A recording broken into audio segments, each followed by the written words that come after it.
Beginning at birth, our children are constantly being screened for a wide variety of health conditions, blood tests, hearing and vision tests. It's a given, right?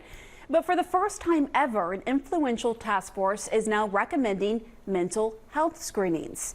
The U.S. Preventative Services Task Force says children 8 and older should be screened for anxiety. And it's also urging screening for depression in children 12 and older.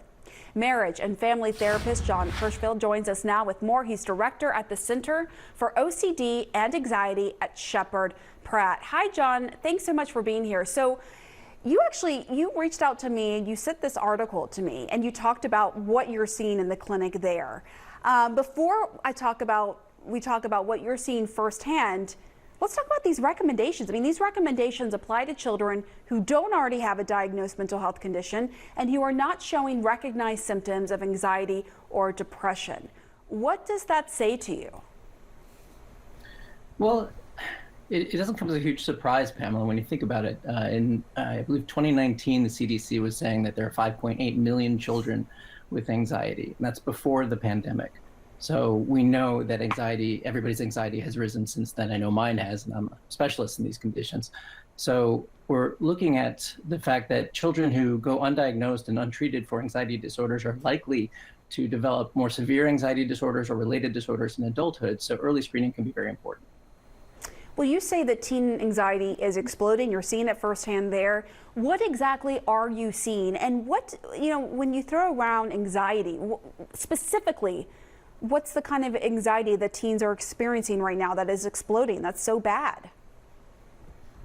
Well, when you think about what anxiety really is, it's a stress response to uncertainty. So something is scary, but you can't quite put your finger on it. You don't know when you're going to be harmed or if you're going to be harmed.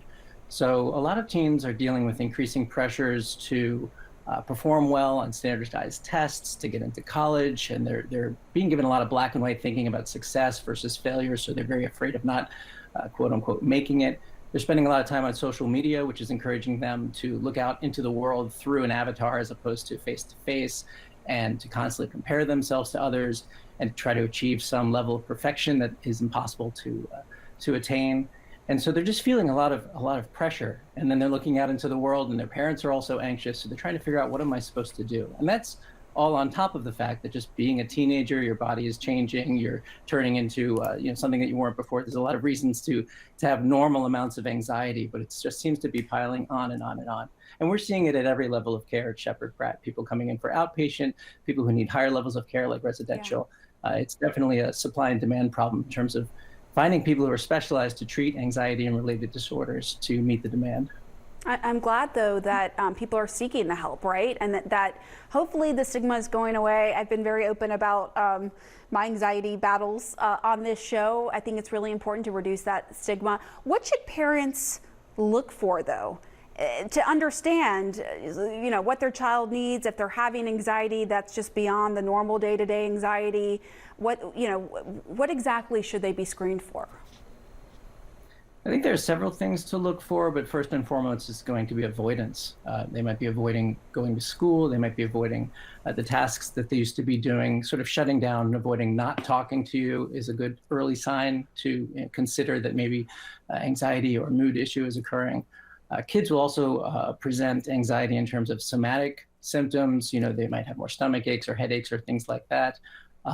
Some of them might seek more reassurance, excessive reassurance seeking. And parents are used to giving their kids reassurance. They say, is this going to hurt me? And the parent says, no, of course not. But when the questions keep coming and they seem to never end, that might be an indication of an anxiety disorder or a disorder like obsessive compulsive disorder.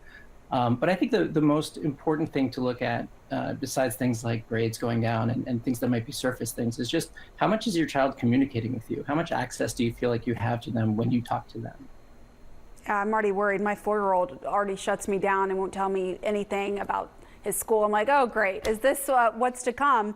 But I think it is important to keep a close eye, according to what we're learning, on your kids 8 and up for those anxiety screenings. It's such an important issue. Jon Hershfield, thanks for shining a spotlight on this. We appreciate it, and we'll be right back. Thank you for having me.